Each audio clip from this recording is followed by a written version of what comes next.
He didn't see the surgical precision with which those hands checked for lines. He didn't see the way she positioned herself nearest to exits, always aware, always measuring angles and distances. He didn't see the faded Special Forces unit patch sewn inside the lining of her jacket, hanging in her locker on a hook beneath 3 others who'd never know it was there. Dr. Marcus Sterling, Chief of Surgery at Mercy General, saw only what he wanted to see, a slight nurse with trembling hands who avoided eye contact in staff meetings, who seemed grateful for the work, who would be easy to break. What happened next didn't just silence the recovery ward. It ended careers. Katie Morrison moves through the fluorescent-lit corridors of Mercy General in Portland like a ghost, her footsteps silent on polished tile, the antiseptic smell sharp enough to cut. She's been at Mercy General for 4 days. 96 hours. Long enough to understand the rhythms but not long enough for anyone to ask real questions about the gaps in her employment history, the references that somehow check out despite leading nowhere, the way her background seems to vanish somewhere around 2015 like water disappearing into sand. She keeps her head down during morning rounds, cataloging medication dosages with meticulous attention while other nurses chat about weekend plans and Netflix shows. Her hand shakes slightly when she reaches for patient charts in front of the attending physicians, a tremor that becomes rock-steady the moment her fingers touch a patient's wrist to check their pulse. Muscle memory. 18 years of it. The recovery ward at Mercy General smells like bleach and something underneath it, something organic and metallic that speaks of bodies healing or failing. Katie works the 7 to 3 shift, which means she's the one checking post-operative vitals on patients still climbing out of anesthesia, their eyes glazed, their breathing shallow as they emerge from chemical sleep.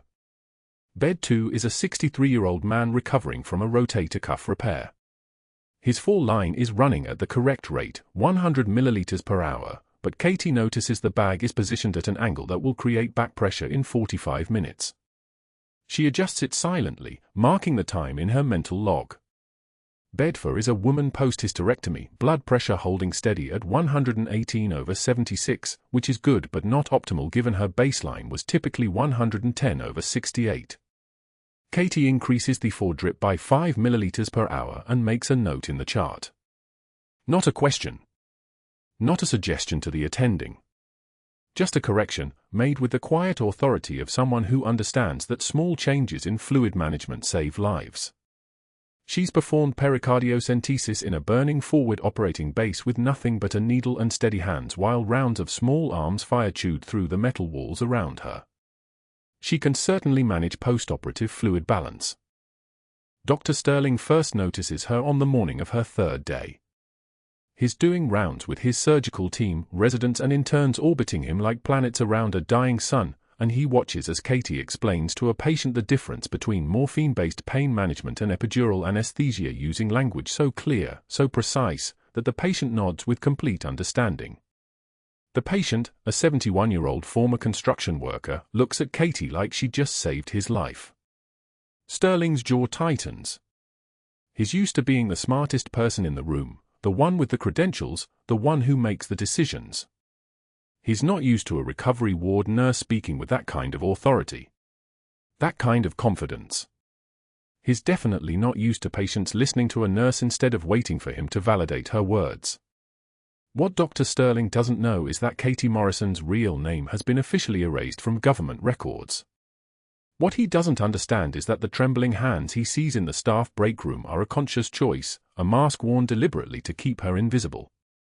What he absolutely cannot comprehend is that the woman who folds her scrubs with meticulous precision and keeps her locker organized by color code is someone who once held a field hospital together for 7 hours while Taliban fighters assaulted the perimeter, someone who made triage decisions that saved 42 American lives, someone whose rank, the rank she'll never officially claim again, was Senior Chief Petty Officer in the Naval Special Warfare Command.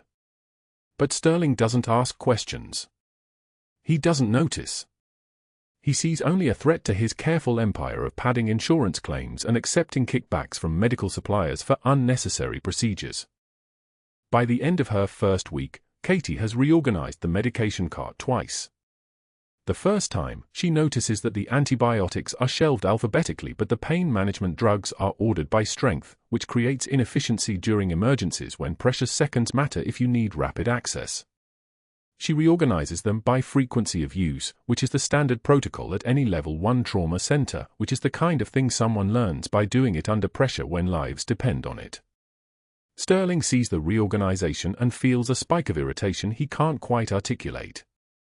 The second reorganization happens when Katie realizes that the supply manifests don't match the actual inventory on the shelves. 3 bottles of 2% lidocaine are missing. 1 unit of betadine. A box of 14-gauge needles. She brings this to the charge nurse quietly, with documentation. Not accusingly. Just factually. The charge nurse, Janet, looks uncomfortable and promises to investigate. What Katie doesn't know is that Dr. Sterling has been quietly billing for supplies he never uses, splitting the difference with the vendors, a scam worth roughly $847,000 over the past 3 years. What Katie's meticulous attention to detail has just done is threaten that entire operation. The phone call comes at 4:33 p.m. on a Thursday. Dr. Sterling is in his office, door closed, when his personal cell buzzes. It's one of his vendor contacts, a sales rep named Marcus Chen who manages the cardiovascular supply contracts. Chen's voice is tight, controlled anger barely hidden beneath professional courtesy. "We've got a problem. Your new recovery ward nurse is asking questions about inventory discrepancies. Janet's asking questions now too. We need to contain this." Sterling's fingers go white around the phone. 18 months ago, he'd carefully constructed a network of 3 board members who owed him favors, one whose daughter he'd gotten into an elite orthopedic residency through a phone call to the program director, another whose hemorrhoid procedure he'd waived the patient responsibility on, a third who he'd provided sports medicine referrals for his entire medical practice. These board members form what Sterling thinks of as his insurance policy.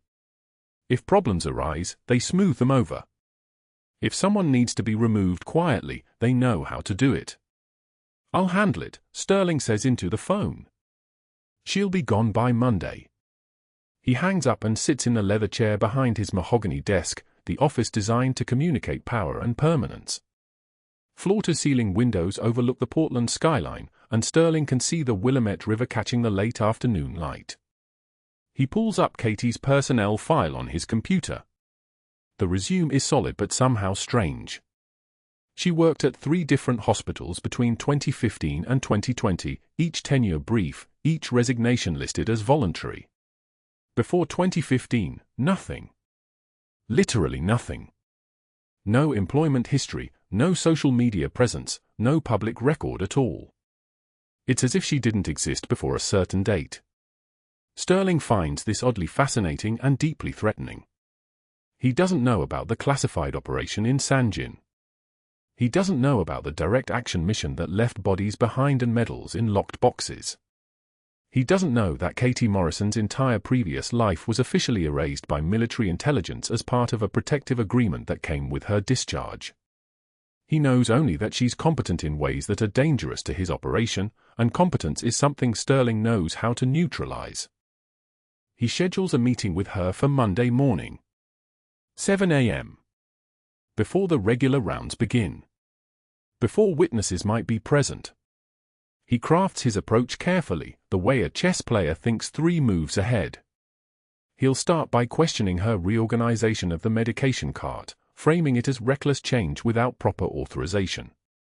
He'll escalate to concerns about her lack of proper credentials or certification, suggesting that her previous employer's silence is suspicious. He'll create a paper trail that makes her look unstable, incompetent, or worse. By the time the board meets on Wednesday, they'll be predisposed to accept his recommendation that Katie Morrison be terminated immediately for violating protocol and creating liability concerns. It's a system he's used before. It works. It always works. He doesn't know that he's standing at the edge of an abyss and has just invited his own destruction. Katie finds the meeting notice in her staff mailbox on Friday afternoon. 7 a.m. Monday. Dr. Sterling's office. No reason given. She reads it once, then twice, the paper crackling slightly in her hands. Her military instincts activate immediately, running through scenarios, calculating probabilities, assessing threats. She's made herself too visible. The medication cart reorganization. The inventory discrepancy report. She's been at Mercy General for 6 days and she's already started fixing things, improving systems, and in doing that, she's drawn attention from someone with power. She thinks about the faded unit patch in her jacket lining, the one she sewed there herself years ago when she was first discharged, when she was still trying to hold on to who she'd been before the erasure. She thinks about the fact that she has no real identity to fall back on, no legitimate employment history, no way to prove she's anything more than the person on her fraudulent papers. 7 a.m. Monday. She nods to herself, already running options, already prepared for the possibility that this job, like the 3 before it, might end badly. But she doesn't tremble. She doesn't panic. She simply catalogues the threat and waits to see what Sterling does next. The room went so quiet you could hear the fluorescent lights buzz. Monday morning at 7 o'clock, Katie stands outside Dr. Sterling's office at Mercy General. The hallway smells of floor wax and antiseptic, the kind of smell that never leaves your clothes. She has her hands folded in front of her, a posture she learned 15 years ago in a desert where standing at attention was survival. She knocks twice, precise, the way operators knock on doors before they breach them. Dr. Sterling sits behind his mahogany desk, arms crossed, a man whose power comes not from what he knows but from what he can make other people afraid of. He's in his mid-50s, with silver at the temples and the kind of tan that comes from golf courses, not work. Sit, he says, but his tone suggests he's already decided she won't. She sits anyway. I give you 3 days before you quit, he says, not bothering with preamble. The last 5 nurses in your position couldn't handle the pace here. Mercy General operates at a different level than community hospitals. We move fast. We move hard. People break. He pauses, letting that sink in. Do you understand what I'm saying? Katie keeps her voice level. I can handle it, doctor. Sterling smirks, an expression that lands on his face like a predator assessing prey. We'll see, Katie. Mind if I call you Katie? You look like a Katie. Something dependable about that name. Forgettable. He stands, dismissing her with a gesture.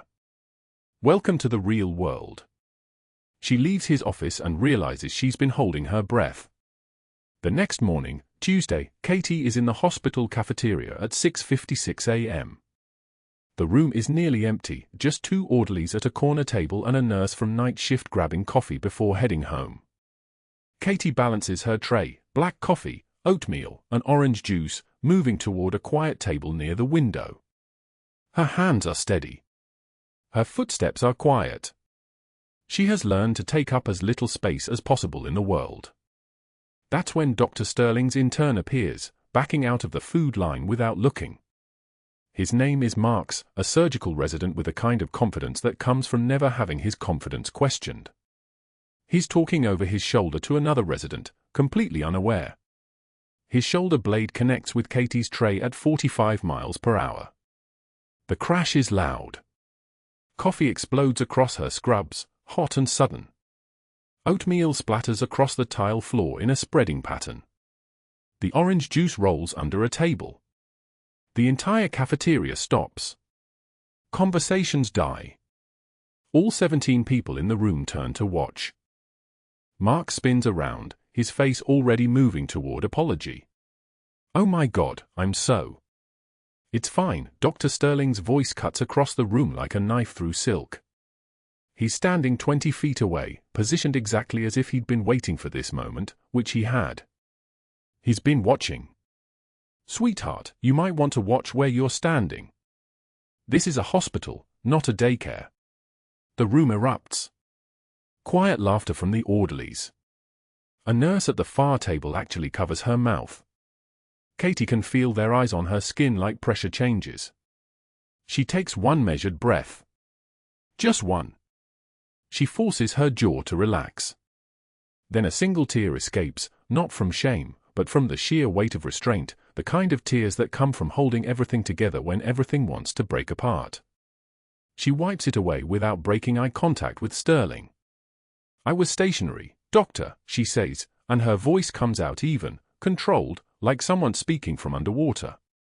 Perhaps you should review spatial awareness with your residents. Sterling's jaw tightens. The smile doesn't leave his face, but something in his eyes goes cold. The laughter stops. She's just made her first real mistake, not by spilling coffee, but by pushing back. By refusing to break. By holding his gaze for exactly 2 seconds too long. She cleans up the mess herself, every piece of oatmeal, every drop of coffee. She scrubs the floor on her hands and knees while Marks offers to help, and Sterling watches from the doorway, his presence making the air pressure change, the way thunderstorms make dogs nervous. She doesn't look up. She doesn't acknowledge him. That's the game now. By afternoon, the stakes have escalated. An emergency appendectomy comes through, a 17-year-old girl, appendix rupturing, sepsis setting in. Katie is pulled into the operating room to assist. The attending surgeon is Dr. Hawthorne, competent and fast, someone who actually respects skill over title. The anesthesiologist is monitoring vitals. The surgical tech is positioning instruments. Katie scrubs in, her hands moving through the ritual, soapy water running hot over her wrists, a familiar sequence she's performed in contexts these surgeons will never know. The surgery is textbook for the first 12 minutes. Hawthorne opens, finds the rupture, begins mobilizing the appendix for removal. Standard procedure. Safe procedure. Then the appendix tears. It's 1 second. That's all it takes. The arterial bleed sprays across the surgical field, bright red, the kind of bright that means someone's about to die on this table. The anesthesiologist calls out the vitals in a sharp staccato. BP dropping. 110/60. 95/50. Losing her. Hawthorne is reaching for hemostats, but Katie's hands move first. Muscle memory doesn't require permission. Muscle memory doesn't wait for procedure. She reaches across the field with a 4.0 absorbable suture already threaded, her needle angle precise, her tension controlled, her hands moving with the terrifying fluid precision of someone who has done this while explosions were happening in the distance. The stitch catches the bleeding vessel, cinches it, controls it. 50 seconds. 40 seconds. 30. The bleeding stops. The room goes completely silent except for the ventilator wheeze and the steady beep of the heart monitor. Jesus, Hawthorne whispers. He looks at Katie with an expression that's part professional respect, part deep confusion. Where did you learn that technique? Katie doesn't look up from the field. Medical school. Arterial control protocols. Her voice is steady. Her heart rate is elevated, but her voice doesn't show it. In recovery, 40 minutes later, Katie is checking vitals on a post-operative patient 2 beds down, a grizzled man in his 60s, recovering from a knee replacement, arms covered in old tattoos. Infantry crossed rifles. A unit crest she recognizes immediately. He watches her move between beds, watches her hands, watches the way she moves with purpose and economy. Then his eyes go wide. He sits up slowly, despite the 4 in his arm and the surgical dressing on his knee. You were downrange, he whispers. It's not a question. Katie's entire body goes cold. Not with fear, with exposure. The sensation of cover being blown, of camouflage becoming transparent. She doesn't break stride. She doesn't change her expression. You're mistaken, sir. Let me help you lie back down. Afghanistan, he presses. Which unit? I'm going to get you some pain medication, Katie says quietly, and she walks away before he can speak again. She doesn't run. She doesn't tremble. She walks with the same measured pace she always uses, but inside, something has shifted.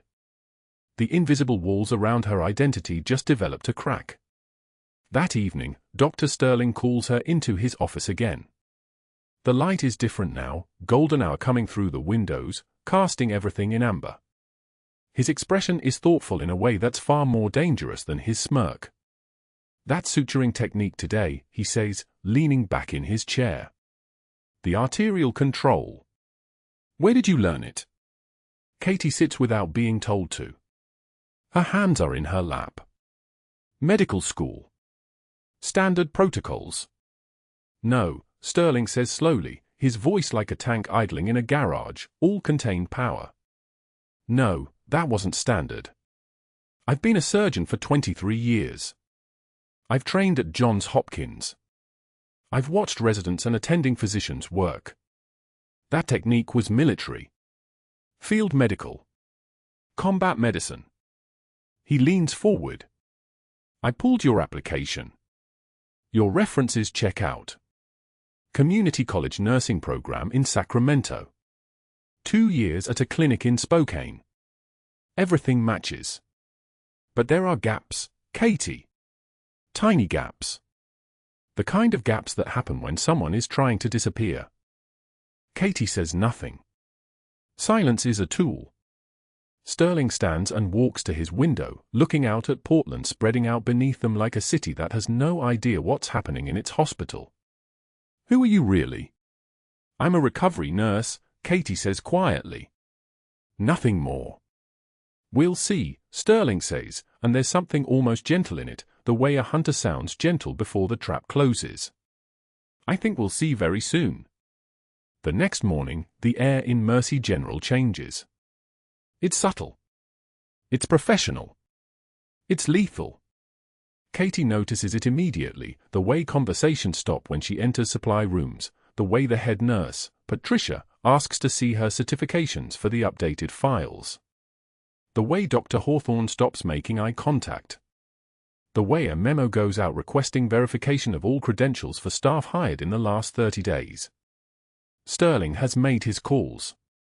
She can feel the infrastructure of his investigation moving like machinery. A call to the board chairman. A call to Sacramento. A call to a private investigator who specializes in credential verification. Seeds planted. Stories whispered. The fiction of Katie Morrison beginning to show seams. She checks her locker 3 times that day. The patch is still there, sewn inside her jacket lining with the kind of precise stitching only someone with military training would recognize. A unit insignia. A name. Proof of a life that no longer officially exists. Her fingers brush against it, and she feels the weight of it, not physical, but the weight of everything it represents.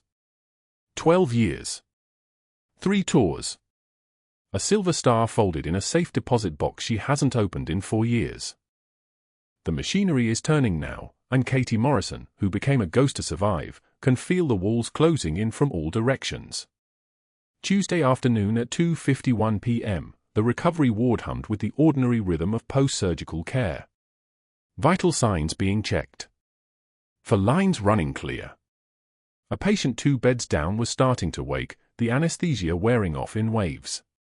Katie Morrison moved between rooms with the precision of someone who had done this 1,000 times before, her eyes tracking oxygen saturation monitors, her hands checking pulse points with the muscle memory of a person for whom medicine was second language, not first. Then the shouting started. A man's voice. Raw. Primal. Coming from the corridor outside the ward. Get away from me. You're killing me. Get away. Katie's head came up. Not the voice of someone in pain. The voice of someone whose mind was breaking. She stepped to the doorway and saw him, 250 pounds of panic, hospital gown shredded down the front, his chest heaving like an animal caught in a trap. His neck veins bulged, distended and purple-black against his skin, swollen like a boxer's gloves.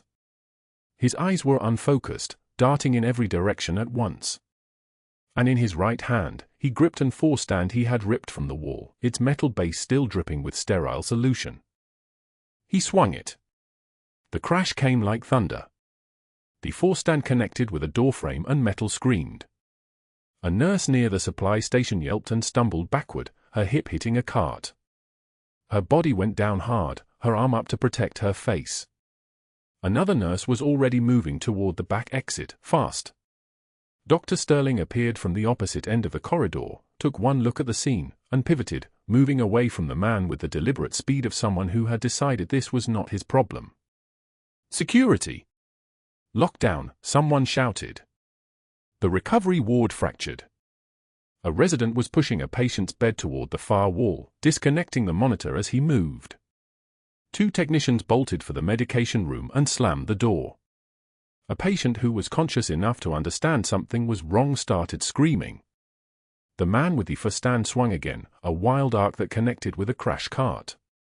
Medical supplies exploded across the linoleum, packages of sterile gauze, medication vials, a box of gloves spinning through the air like confetti. His face was purple-red. Sweat poured down his temples in rivulets.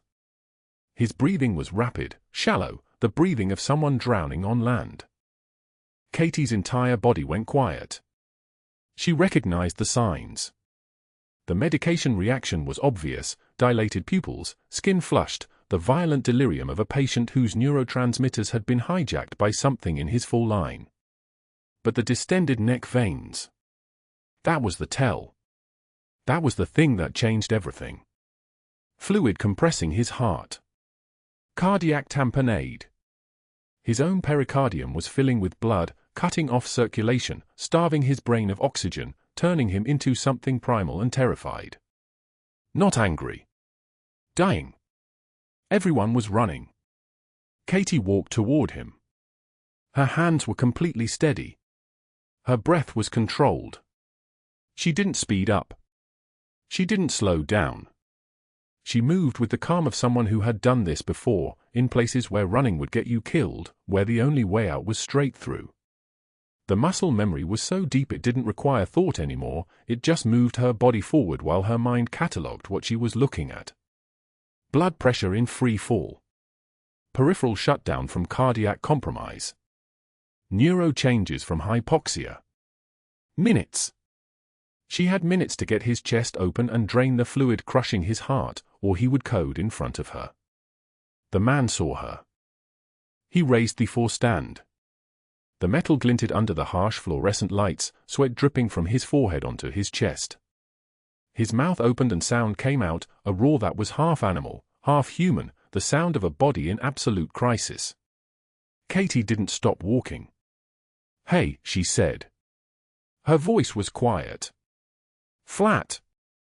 The voice of someone who had spoken into the chaos of medevac transport while shells fell and rotors thundered overhead. "I see you. I'm not running. Look at me." The man's eyes locked onto hers. His pupils were the size of dinner plates. His chest was heaving. But something in her voice, something in the absolute absence of fear in her face, reached whatever part of his nervous system was still capable of response. She kept walking. "Steady. You're not dying. Your heart's just confused right now. I can fix that. But you have to put that down. Not because I'm scared. Because you need both your hands so I can help you. Okay?" She was 6 feet away. 5. "I've done this before," she said. Still that same voice. "Lots of times. Always works. But I need you to trust me. Can you do that?" The stand trembled. His shoulders were shaking, not from weakness, but from the massive sympathetic dump of a man whose body was in full fight-or-flight cascade. His heart rate had to be pushing 160, maybe higher. His blood pressure was somewhere in free fall. The fluid around his heart was pressing against his right atrium with every beat. "I need that down," Katie said. "Now."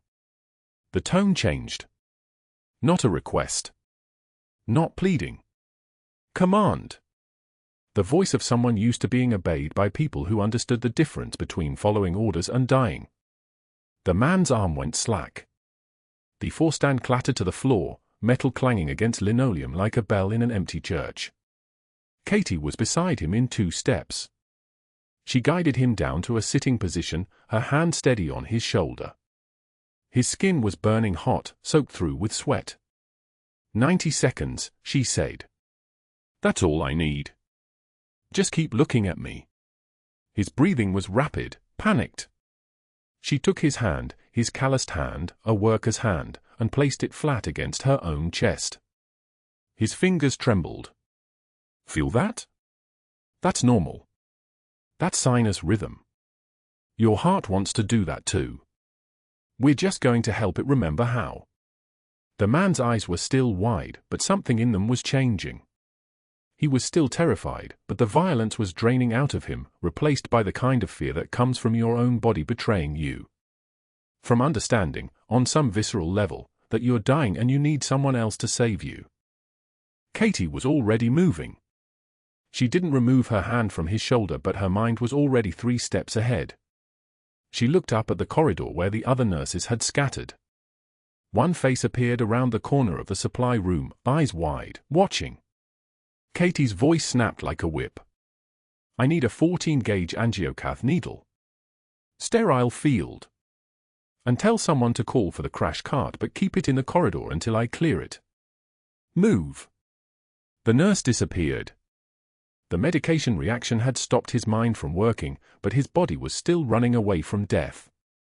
His neck veins were so distended now that Katie could see his pulse, a frantic rhythm beneath the skin, the pericardium full of fluid. Maybe 150 milliliters, maybe more. Enough to stop his heart completely. What's your name? Katie asked. David, he gasped. David, that's good. I'm going to open your chest now, just a little.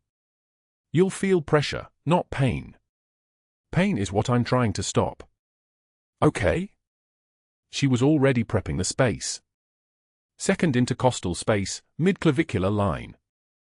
Right where she'd done this before, in a Chinook transport full of hydraulic fluid and the smell of diesel and blood, with a 19-year-old Marine who'd taken shrapnel through the anterior chest and was drowning in his own pericardial fluid. Same patient. Different location. The training was the same. The needle appeared. A nurse, the same one who had almost fallen when the man first swung before stand, had her hand steady now, holding the sterile kit. Got it, she whispered. Katie didn't respond.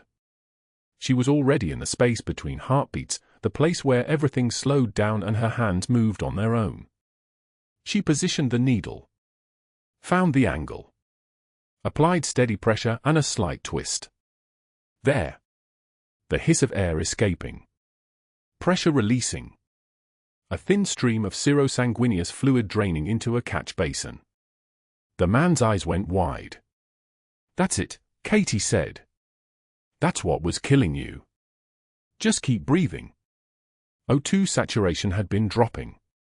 She could feel it in his pulse, rapid, already slightly stronger as the pressure released.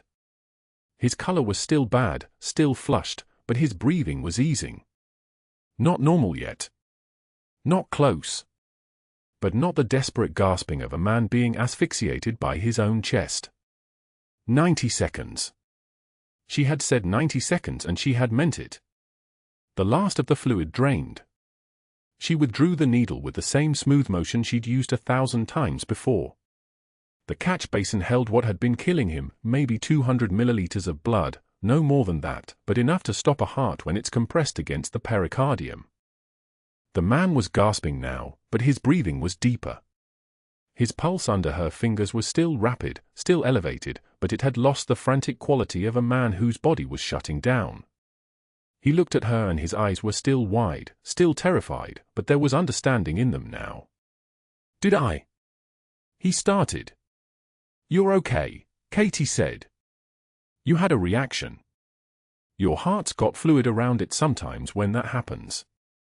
I just drained it. You're going to be fine. Security appeared in the corridor, 2 officers in dark uniforms, moving fast and then stopping when they saw her standing there, her hand still steady, the needle disposed of, the patient breathing, the crisis already over. The officers looked at each other, confused. This was not what they had expected to find. All clear, Katie said without looking at them. Get Dr. Harrison down to recovery. Tell him we have a pericardial tamponade post-medication reaction. And someone needs to figure out what was in that full line. She was already thinking ahead. Already aware that the medication had come from somewhere. Already knowing that someone had made a mistake, or that Dr. Sterling had made a mistake, or that the system had failed in some way that would need to be traced and fixed. But that was tomorrow's problem. Today, David was breathing. His heart was pumping. His oxygen saturation was climbing back toward normal. And Katie Morrison, who had walked directly toward violence when everyone else had run, was already checking his pupils, already planning the next steps, already moving toward the next crisis, because that was what you did when you'd spent most of your adult life keeping people alive in places where staying alive was the only currency that mattered. The man looked at her one more time before the medical team swept in, before the monitors started beeping and the machines came online and the controlled chaos of proper medical response took over. He looked at her like she was something impossible. Like she was a ghost that had materializes between one heartbeat and the next. "Thank you," he whispered. Katie just nodded. She stepped back, giving the full medical team space, and her eyes moved across the recovery ward. Every staff member who had run was now emerging from their hiding places, staring at her with an expression she recognized. Not gratitude, exactly. Not yet. Recognition. The look that came when you realized someone standing next to you was not what they pretended to be. When the carefully constructed facade of ordinary nurse suddenly revealed something underneath it that had nothing to do with hospitals or Portland or civilian life. She caught the eye of the nurse who had held the sterile kit. The woman looked away quickly, but not before Katie saw something shift in her expression. Suspicion. The first crack in the wall. It wasn't a request. It was a command. Those had been her words to David. Just a nurse saying just a command, and he had obeyed because on some level, his drowning brain understood the difference between someone asking and someone who was used to being obeyed by people whose lives depended on following orders. That wasn't a skill you learned in nursing school. Within 48 hours, Dr. Sterling activated every favor in his network. The board chairman received a call at home, a conversation that lasted 7 minutes and changed everything. 3 board members, Sterling's allies, were on phones by morning, their voices low and urgent. The hospital's reputation was at stake, they said. Credentialing issues were serious. Liability exposure was catastrophic. By Wednesday afternoon, the full weight of Mercy General's institutional machinery bore down on a single nurse who had already learned to carry impossible weight. The external investigator arrived Thursday morning at 8 a.m., a man in a charcoal suit with a leather briefcase and the kind of exhausted eyes that came from reviewing other people's disasters. His name was Brennan. He didn't introduce himself to Katie. He simply asked for her file, her credentials, her employment history. He sat in the HR office with a yellow legal pad and methodical handwriting, cross-referencing names and dates against databases that Katie's fabricated identity had been designed to withstand for exactly 18 months, not the indefinite future Sterling was now forcing. Sterling had given him the medical records from Saturday, the pericardiocentesis, the needle, the syringe. Unauthorized. Unqualified. A nurse performing a procedure that required surgical credentials. The board would call it reckless.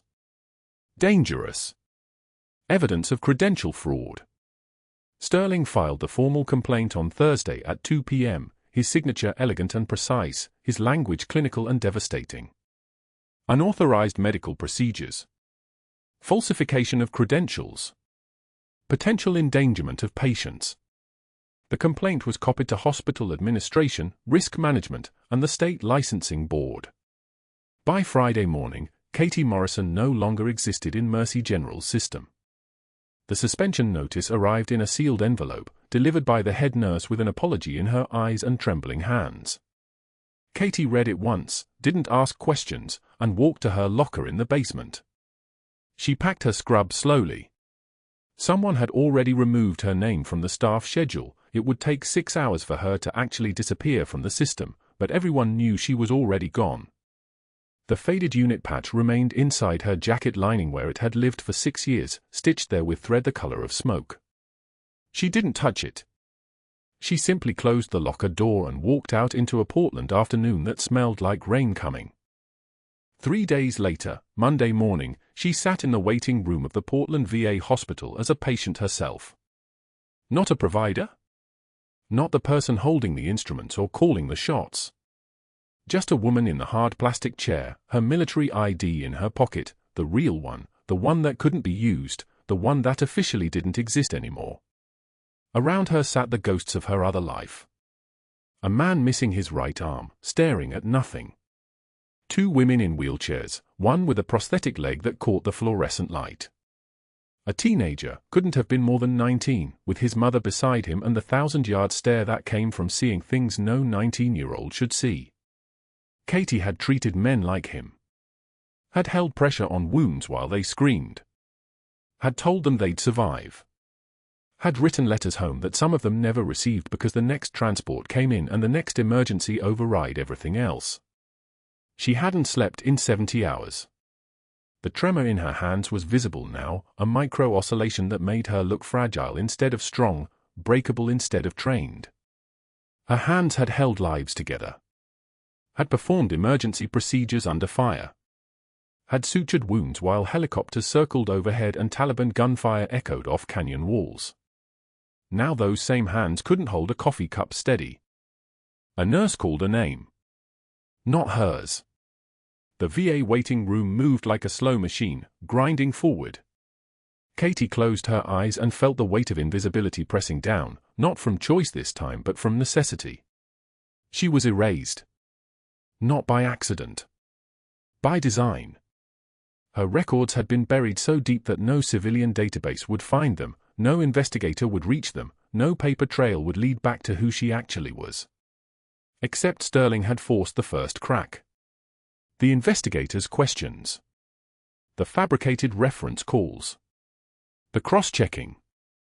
The moment someone with federal access decided to really look.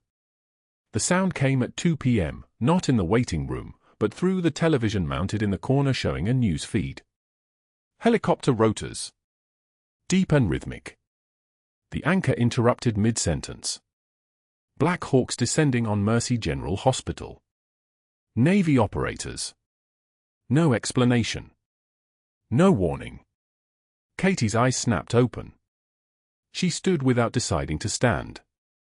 A woman across from her flinched, but Katie was already moving toward the window, toward the parking lot view, toward something she couldn't see from inside but could feel, the familiar vibration of military aircraft, the signature rotor wash she'd heard 1,000 times moving wounded.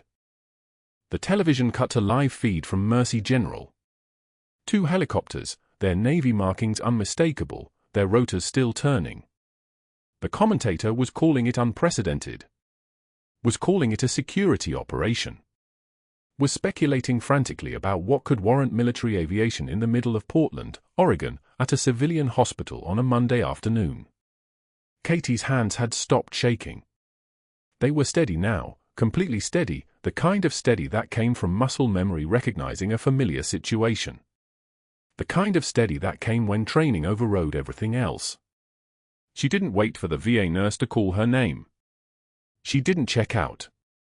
She simply walked to her car and drove toward Mercy General, her hands perfectly still on the wheel, her breathing controlled, her mind moving through scenarios the way it had been trained to move through scenarios, past, present, and every variation of the worst that could happen. The rotor wash had stopped by the time she arrived. The helicopters remained on the rooftop, their engines idling down. Security was redirecting traffic. News vans were pulling into the parking lot. Katie parked 3 blocks away and walked toward the service entrance she'd used for 6 years, the one that nobody watched because nobody ever wanted anything in the basement except the supplies stored there. She moved through corridors she could navigate in complete darkness. Down to the administrative wing basement level, up the back stairwell, toward the conference room where every important decision at Mercy General happened in a room with mahogany paneling and a view of the city that nobody ever looked at. The doors were closed but not locked. Katie stood in the doorway, invisible in her civilian clothes, and watched everything unfold like she'd written it herself years ago, because in some version of her classified life, she had written scenarios exactly like this. 6 operators in tactical gear. Their commander, an OR-5, reading from a file with a voice like a diesel engine turning over. Her medals. Her rank. Her classified operation in Sangin that had been erased so completely that even she was supposed to forget it happened. Dr. Sterling's face was the color of someone who had just realized he'd been playing checkers against a nuclear submarine. The rotor wash shook the windows before anyone heard the engines. 2 UH-60M Black Hawks descended through the Portland rain like metal ghosts, their rotors cutting the air into percussion. The hospital security team had no time to process what was happening before the tactical team was already moving, 12 Navy operators in digital camouflage, each one moving with the terrifying fluid precision of apex predators, boots hitting the rooftop helipad with synchronized thunder. They didn't stop for credentials. They didn't wait for escort procedures. The lead SEAL commander, shoulders like a linebacker, face carved from stone, captain's bars on his collar, walked directly into the administrative wing with his team flanking behind him, and the sound of their equipment echoing through the corridor made even the chief of security step back. The commander's eyes were scanning, cataloging, assessing. Looking for someone. Hospital security tried to intercept. "Sirs, you need to check in at the commander held up one hand. Not a threat. Just authority. Stand down. We're not here for you." His voice was low, gravelly, the kind of voice that came from giving orders that meant life and death. He stopped at the administrative wing entrance and looked at the gathered staff, nurses, administrators, several board members who had been called in for the emergency meeting about Dr. Sterling's suspension and Katie's fraudulent credentials. "I'm looking for Senior Chief Morrison," he said. The room went dead silent. Not one person moved. The commander's jaw tightened. "Senior Chief Katie Morrison. Special Forces. She work here or not?" One of the nurses, a young resident named Chen, stepped forward with her hands shaking slightly. She's not here. She was suspended 3 days ago. We had her brought in for an investigation and," the commander's expression didn't change, but something flickered behind his eyes. "Where is she?" The resident gave him an address. "The VA hospital." The commander nodded to his second-in-command, a man with the call sign bear tattooed across his neck. "Get her. Now." Then he turned back to the room. "And I need to speak with Dr. Marcus Sterling." "Where is he?" Dr. Sterling stepped forward from the back of the room, his face already beginning to drain of color. He'd been in the meeting, defending his investigation into Katie's credentials, preparing his final arguments for her termination. He had no idea what was about to happen. The commander walked directly toward him, each footstep deliberate, the echo of military boots on tile like a countdown clock. The other board members instinctively moved back, creating space.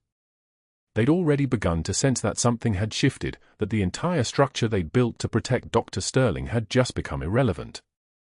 "Dr. Sterling." Not a question. A statement. The commander opened a classified folder, red borders, government seals, documents so restricted that just looking at them required clearance. "I want you to understand something. The woman you've been trying to destroy for the past 48 hours? The nurse you claim has fraudulent credentials? I've got her service jacket right here." He didn't hand it over. He just opened it, let Sterling see his own handwriting, the official Navy letterhead, presidential commendation signatures, dates that went back a decade. The commander's voice remained steady, emotionless, the kind of calm that comes from having already survived the worst. "Silver Star." He let that hang in the air. The room didn't breathe. Pulled 11 wounded personnel from a burning medical transport under sustained enemy fire. Fallujah, 2009. Citation reads, "Without regard for her own safety, she exposed herself to hostile fire repeatedly to extract casualties." Sterling's mouth opened. No words came. The commander turned the page. Bronze Star with Valor. Another pause, another heartbeat of silence.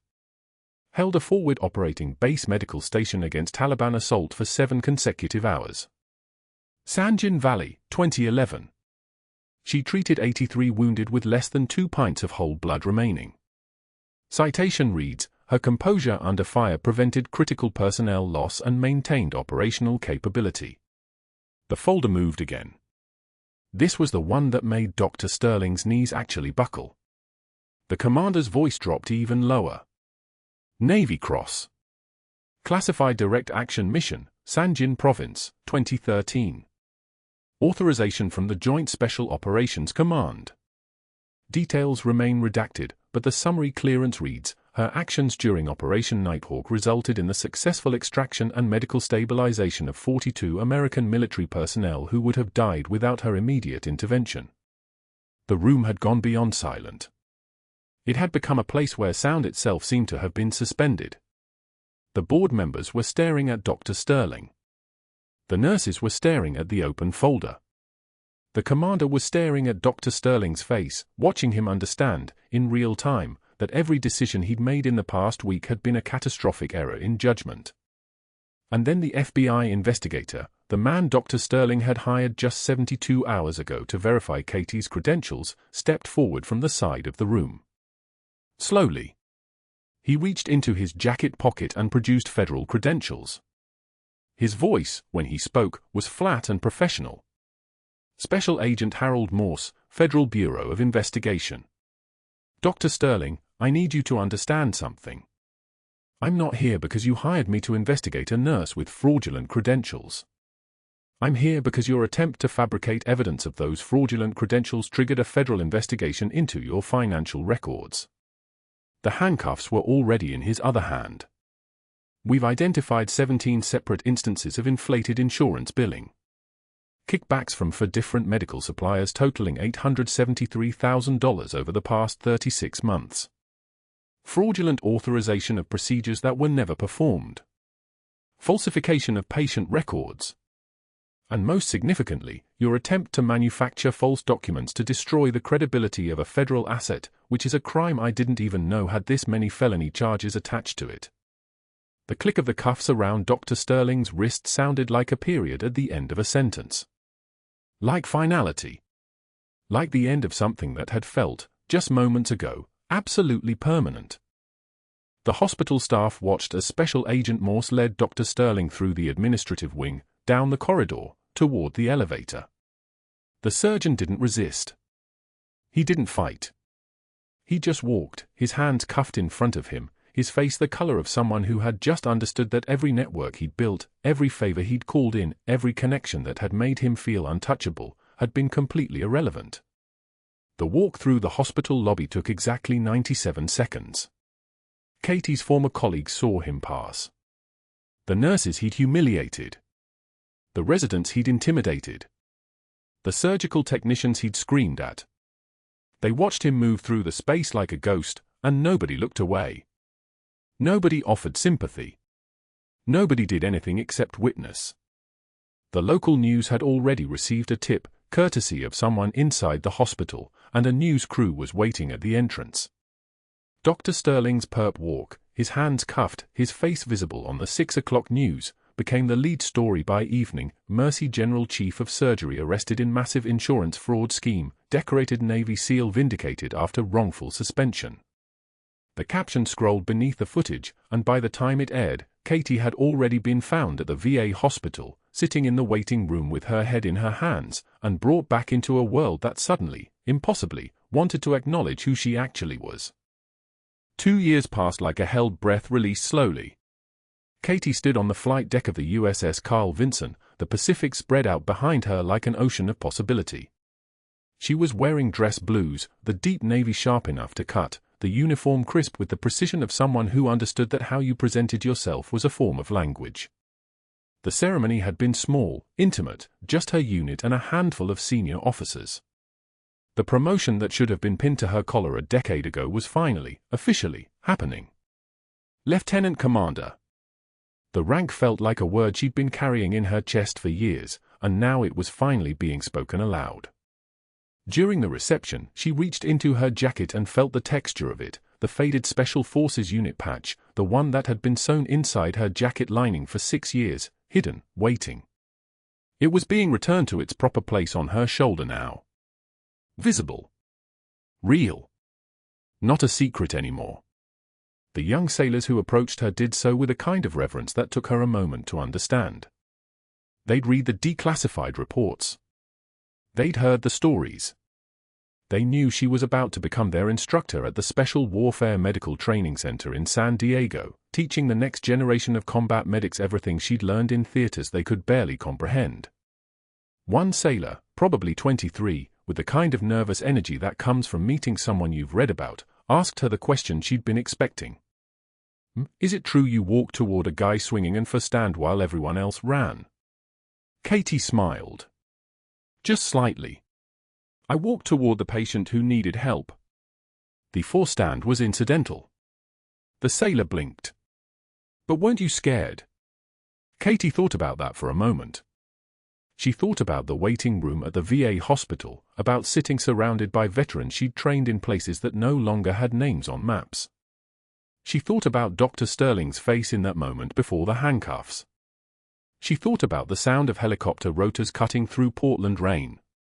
"Being scared is irrelevant," she said quietly, and her voice had the weight of someone who had learned that truth in the hardest possible way. "Being useful is what matters. Everything else is just noise." 3,000 miles away, in a strip mall parking lot in suburban Portland, a woman named Patricia, a surgical nurse who used to work nights at Mercy General, was getting coffee when she saw him. A folding table. A banner made from cheap vinyl. A man in a discount suit, his hair graying around the temples, his face lined deeper than it should have been at 62. Dr. Marcus Sterling. Selling supplemental insurance policies to people who walked past without making eye contact. He looked up as she approached, his smile automatic, practiced, the smile of someone who had learned how to perform normalcy. Patricia didn't stop. She didn't acknowledge him. She just walked past, her coffee warm in her hand, and let him fade into the background of her life the way he deserved to. That evening, Katie stood with the young sailors from her training program on the ship's deck, the sun setting over the water in colors that had no names. Her final words to them came quietly, with the authority of someone who had earned the right to speak about what actually mattered. "You do not need a badge or a gun to be a warrior. You need the willingness to walk toward trouble when everyone else is running away. That's the only credential that matters. Not your rank. Not your decorations. Not the medals they'll eventually pin to your chest. It's the moment you choose to move toward the patient, toward the threat, toward the thing that needs to be done, when staying still would be easier. That's who you are. That's all you've ever needed to be." The sailors listened. They would carry those words forward into their own operations, their own crises, their own moments where everything came down to a single choice: walk forward or walk away. Katie Morrison had shown them what forward looked like. And sometimes, that's all a person needs to understand the kind of person they could become. If you've gotten this far, you already know that the quietest people in the room are often the ones holding it all together. If you've got someone in your life like that, someone who shows up, does the work, asks for nothing in return, maybe it's time to recognize them. Subscribe, like, and comment. Tell us about the unsung heroes you know. Because that's where the real stories are.